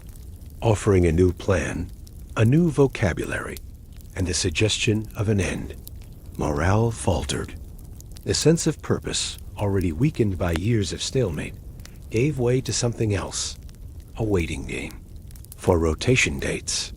After Nixon announced the expansion of the war into Cambodia, seen by many as a betrayal of withdrawal, funding debates, war powers resolutions, the political establishment itself began to fracture. Markets opened. Children played. Monks prayed. The withdrawal of all American combat troops. The return of prisoners of war. And the promise, long familiar, often broken, that the South would remain independent. Bunkers emptied. For many soldiers, the departure brought relief. For others, an unfinished ache. But always with one ear tilted toward the sky. Always with the knowledge that the next phase of the war could arrive with little warning, on foot or from above.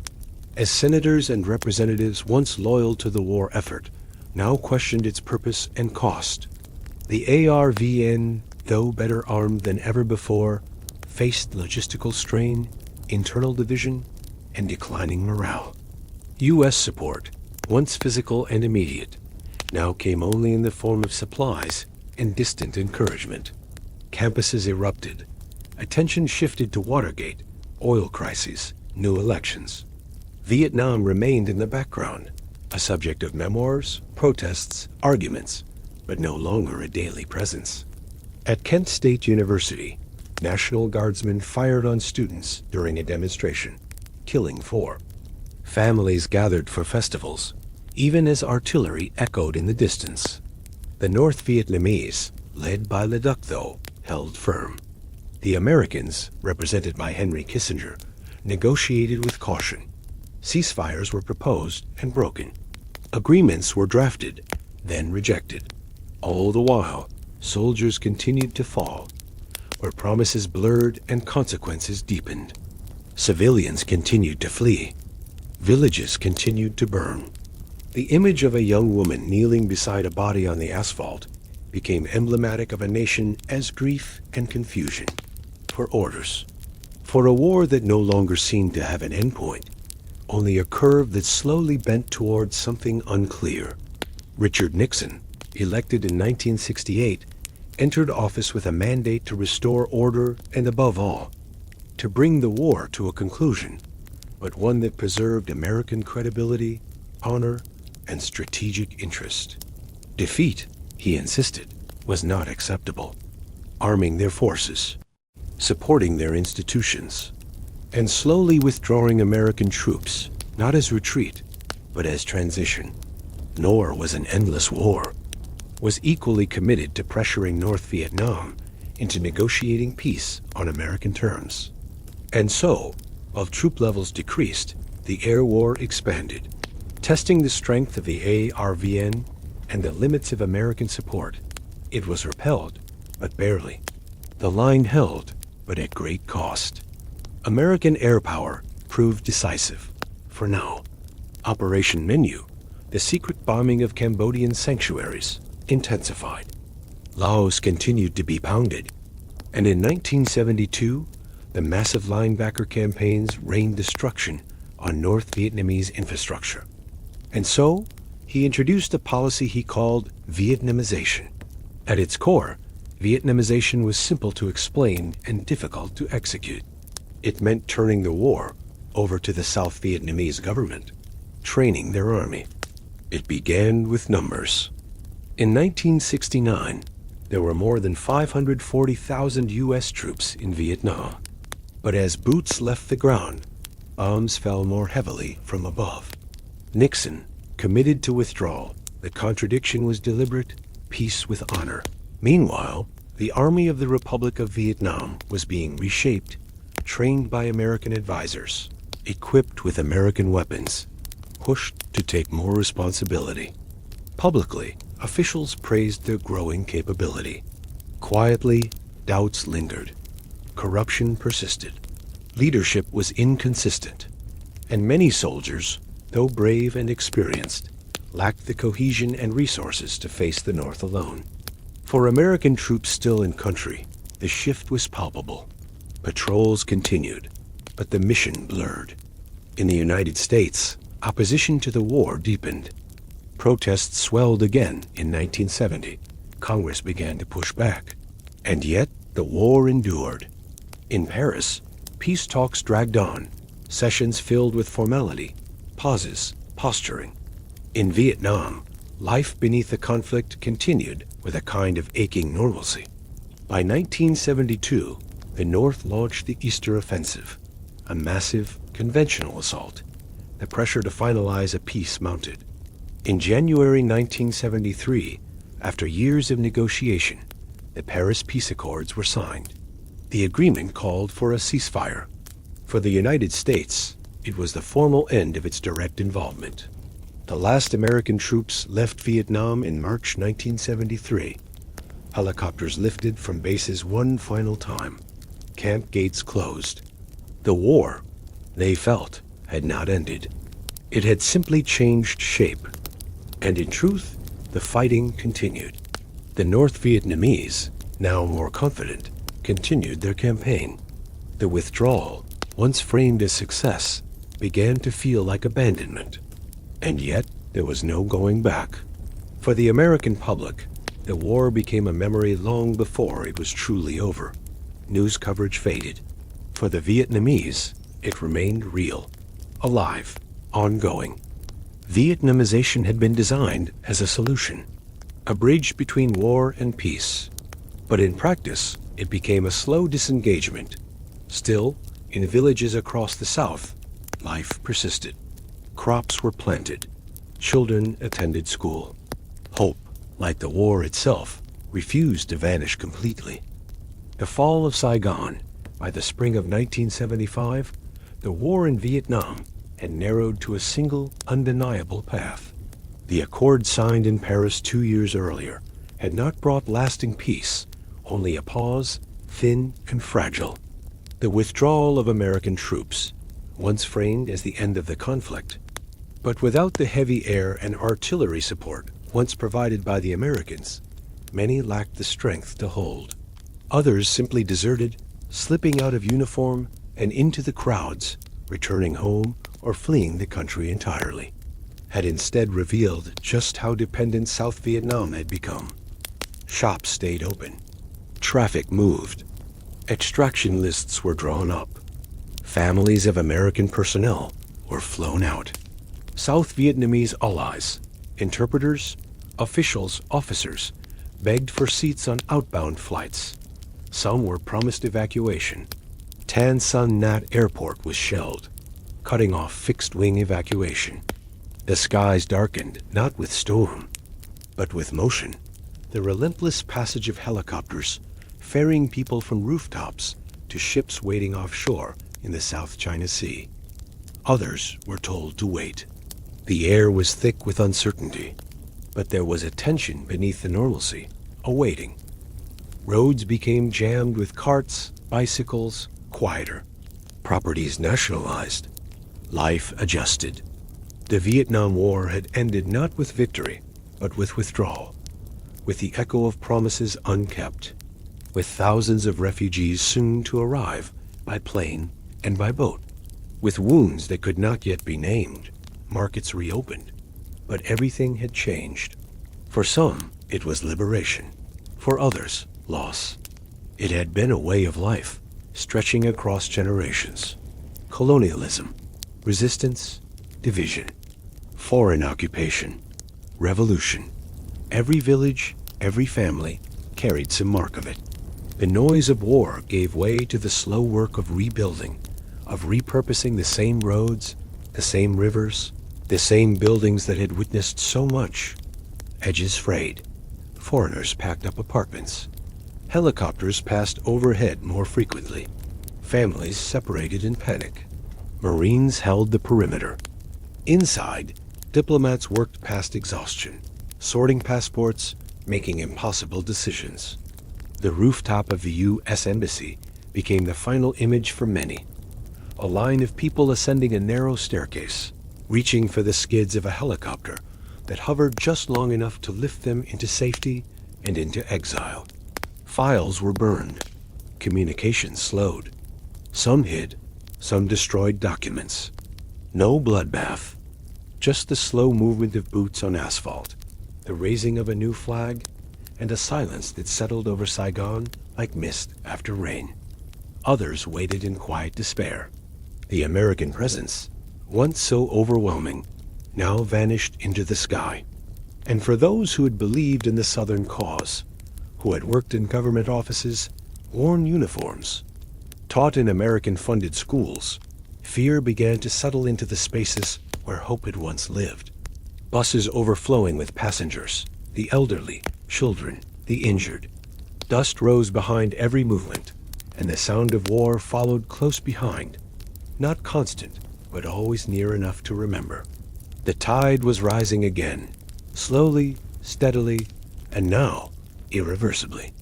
In the months leading up to April, the North Vietnamese army launched a renewed offensive, carefully planned, broad in scope, and devastating in effect. Province by province, city by city, the defenses of South Vietnam began to collapse. First the Central Highlands, then Hue, then Da Nang, fell in rapid succession. The speed shocked even seasoned observers. Where once months of fighting had been required, now the South's military crumbled in weeks. Morale within the ARVN, the Army of the Republic of Vietnam, was worn thin. Units fought bravely. Refugees began to move southward by the thousands, families carrying what little they could, traveling by foot, truck, or boat. Saigon, once filled with embassies and officials and newspapers and military advisors, began to feel smaller. The streets, for a time, remained orderly. Inside the U.S. Embassy, preparations began for evacuation. Helicopters were moved into position. And then, on April 29, 1975, the final assault began. North Vietnamese tanks, advancing from the north and west, broke through the last defensive lines. Operation Frequent Wind, the final phase of the American evacuation, unfolded quickly, but not without chaos. Crowds surged outside the embassy gates. As the helicopters left, others remained behind. Thousands of South Vietnamese allies, Government workers, soldiers, journalists were left with no way out. On April 30th, North Vietnamese tanks rolled through the gates of the presidential palace in Saigon. The last president of South Vietnam, Duong Van Minh, surrendered with little ceremony. There was no battle for the city. The war, at least in its American form, was over. The new government renamed the city Ho Chi Minh City, and with it began a new era. Re-education camps were established. In the United States, the images were sobering. Helicopters pushing off rooftops. The final radio broadcasts. The embassy, once fortified, left empty. And yet, even in this ending, there was continuity. The Mekong still flowed. The monsoon still came. Children were born. For the people of Vietnam, the war had been more than an event. When the last helicopters left the skies above Saigon, they carried more than diplomats and soldiers. They carried the echoes of a war that had reached across decades, and the last desperate hope of escape for those who feared what would come next. Others were farmers, shopkeepers, teachers. Entire families climbed onto small boats and pushed out into the South China Sea, not knowing where they would land, only that they could not stay. And yet, not everyone got out. For thousands, then hundreds of thousands, the fall of South Vietnam was not the end, but the beginning of a long, quiet journey into exile. They left in silence, often at night, with little more than what they could carry. Some were former officials, military officers, translators, doctors. They became known to the world as the Boat People. Their vessels were not meant for oceans. Climate, a shock. Catholic masses were held in Vietnamese. Buddhist temples rose between apartment blocks. Children learned English by day and Vietnamese by evening.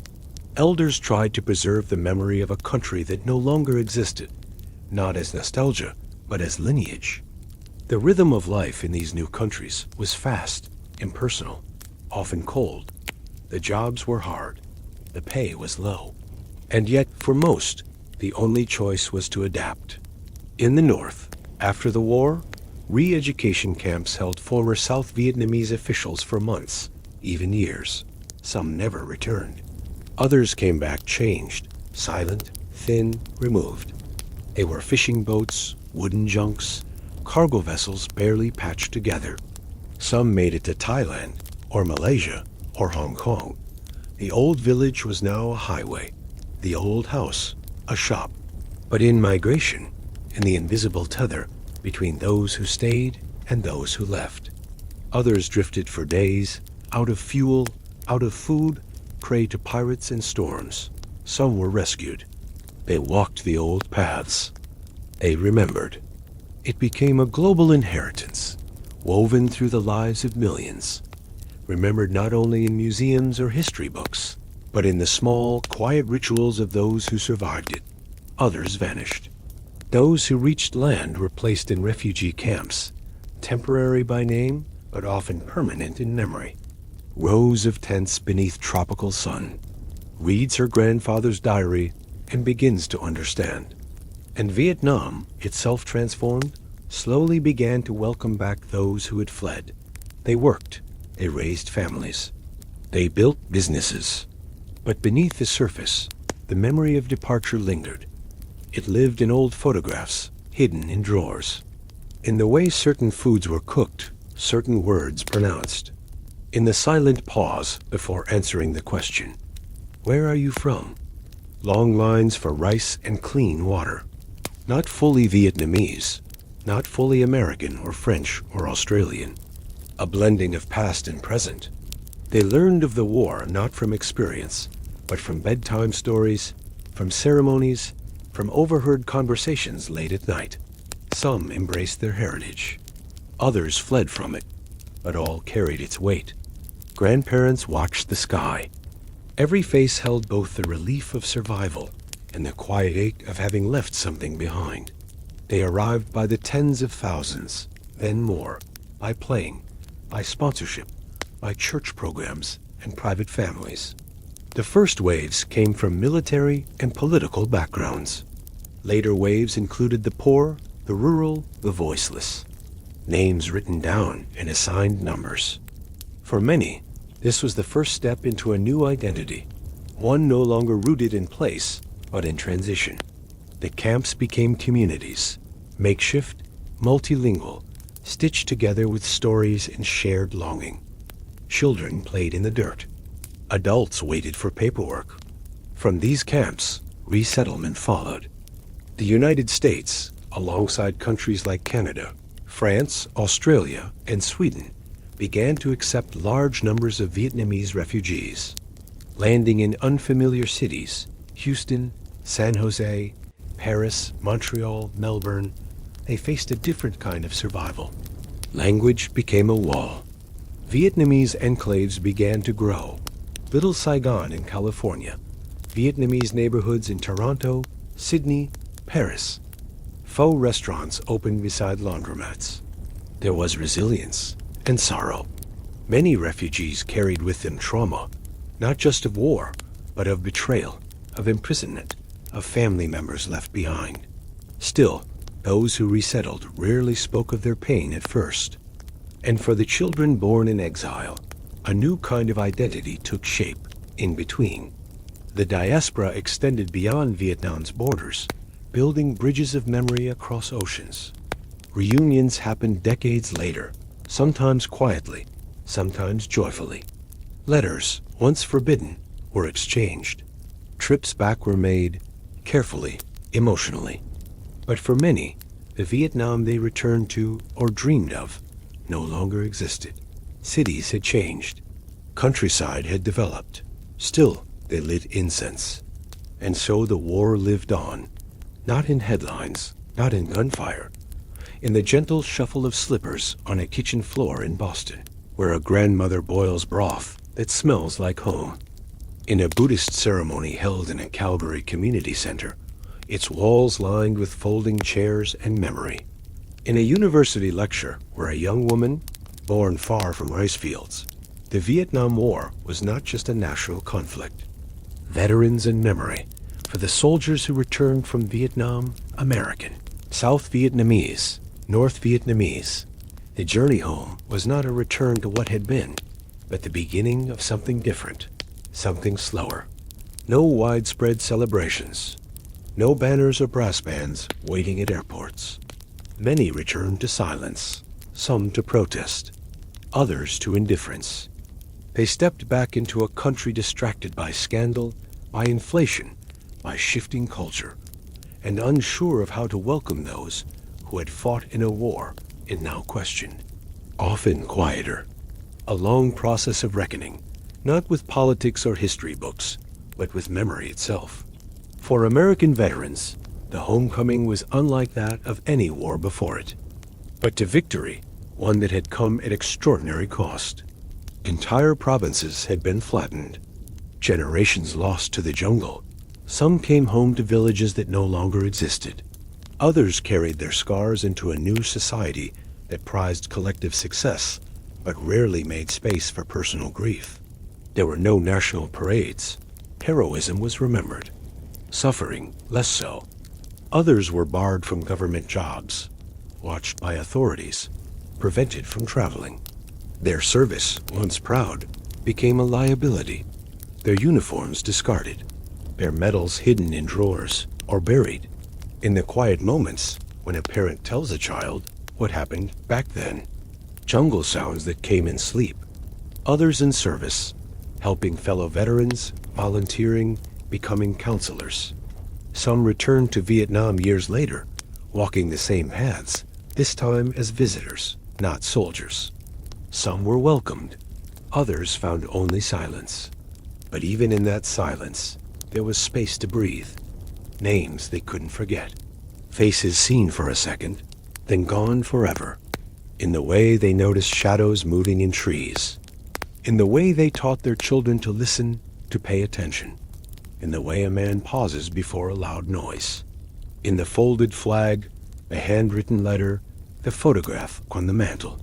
To understand that sometimes the things we carry cannot be seen. For others, It lived in objects, a lighter, a photograph, a letter folded so many times it had become tissue thin.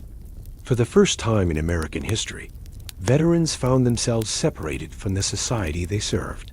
They were greeted not with gratitude, but with questions. Why were you there? Did you kill? Inscribed with more than 58,000 names. Some bring notes, others leave flowers, medals, dog tags. The wall reflects back their own image, overlaid with names, a mirror of remembrance, personal and national. No statues of soldiers charging forward. No patriotic symbols.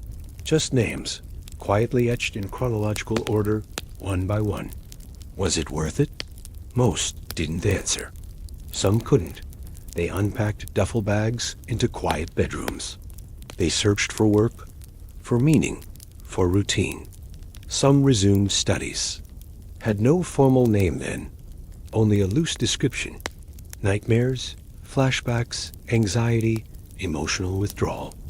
These symptoms were often misunderstood, dismissed, or ignored.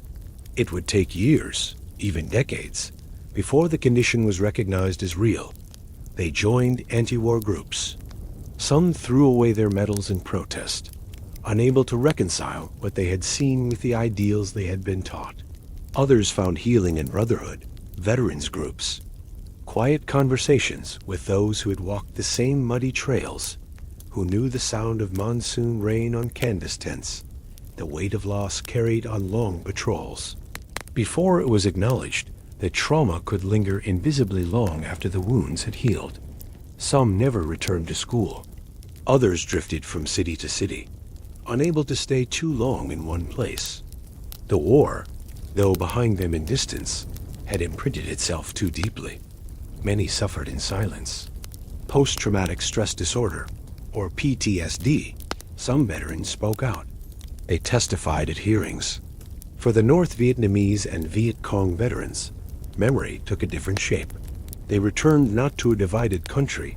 Their stories were honored, but also simplified. In the South, former soldiers of the ARVN faced a far more difficult path. Many were sent to re-education camps, sometimes for years. And yet, all these veterans, North and South, American and Vietnamese, shared something unspoken, the quiet burden of memory. For some, memory returned in dreams. In time, memorials rose.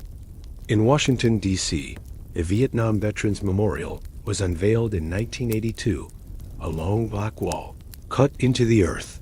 Visitors run their fingers across the stone. In Vietnam, memorials are different. There are museums, monuments, preserved tunnels and battlefields. But often, remembrance lives more intimately, in family altars, in incense lit on anniversary days. For many veterans, healing did not come all at once. Some found it in writing, publishing memoirs, poetry, essays. The memory of Vietnam, the war, the place, the people, would become part of who they were, not just in medals or dates, but in how they saw the world, in the moments when noise became too much. And so the war continues, not in battle, but in memory. It lives in cemeteries, in quiet anniversaries. The Vietnam War did not end with the final evacuation from Saigon, nor with the last bullet fired.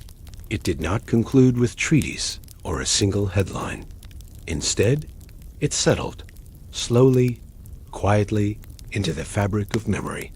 The war is framed as a struggle for national liberation, the culmination of generations of resistance, first against the French, then the Americans. Victory Day, celebrated every April 30th, marks the reunification of the country. Banners are hung, parades held, and official speeches delivered.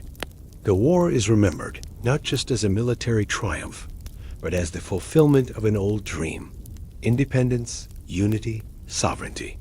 It lives now not in the orders of generals or the declarations of leaders, but in recollection, contradiction, and silence. The way the Vietnam War is remembered depends greatly on where you stand. For many in Vietnam, especially in the North, but as a tangle of motives, mistakes, and meaning. Students read poems, memoirs, dispatches from reporters.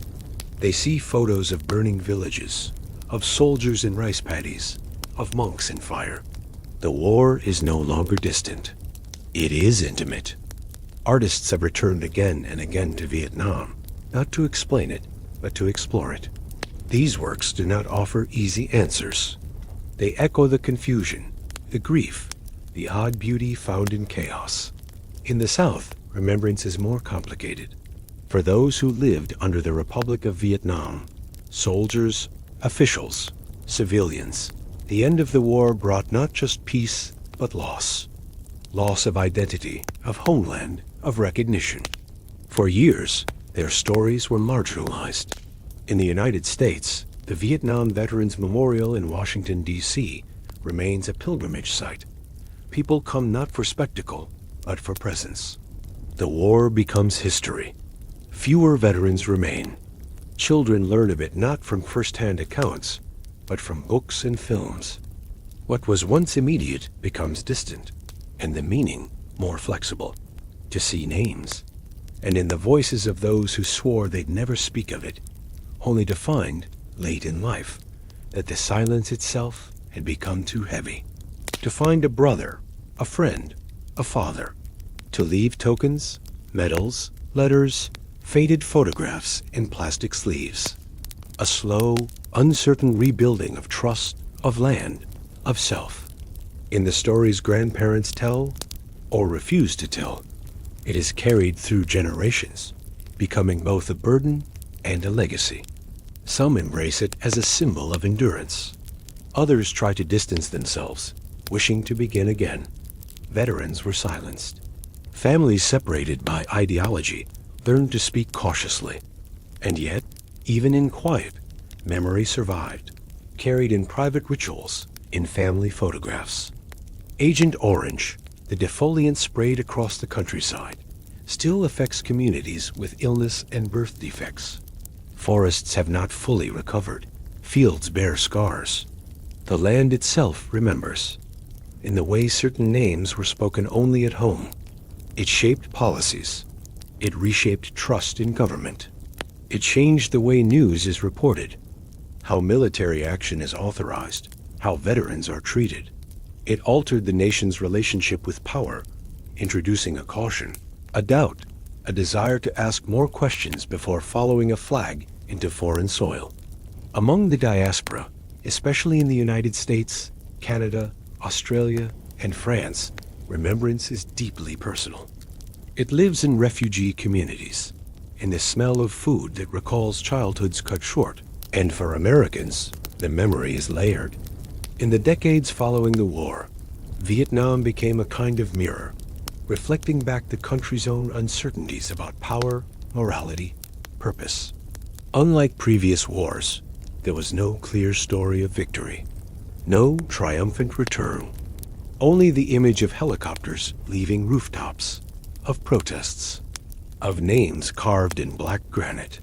In classrooms, the war is often taught with emphasis on ambiguity, not as a simple conflict.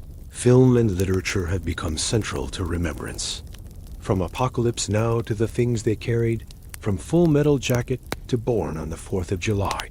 And then there are the memorials. In Vietnam, war cemeteries dot the landscape. Simple graves, often tended by family, decorated with incense and flowers. In both countries, the act of remembering has become an act of healing. And yet, memory shifts. New generations grow. Still, the war leaves traces. In Vietnam, unexploded ordnance continues to be found. In America, too, the war echoes. For those who lived it, the war never truly ended. It lives in sound, the hum of a helicopter overhead, the sudden crack of thunder that recalls a firefight. It lives in feeling, the quiet reflex to check a corner, to scan a crowd, to sit with your back to a wall. It lives in the eyes of the aging, who once wore uniforms now folded in drawers. And so the memory continues, evolving, elusive, necessary. Not to glorify, not to forget, but to understand. To remember that war, even when it ends, continues in those who lived it. That peace is not only a treaty, but a process. And that memory, though painful, carries with it something essential, the possibility of seeing clearly, even through the smoke. Now, as the world quiets around you, and the breath of history begins to ease, we return from the long path behind us. The Vietnam War, with all its noise, all its contradictions, all its weight, lies not only in books and photographs, but in memory, in the stillness that follows loss, in the silence that lingers long after the last report of a rifle. It was a war without easy answers, a war carried across oceans, through the waiting rooms of foreign embassies and the soft rustle of refugee camps. We've paused beside black walls etched with names.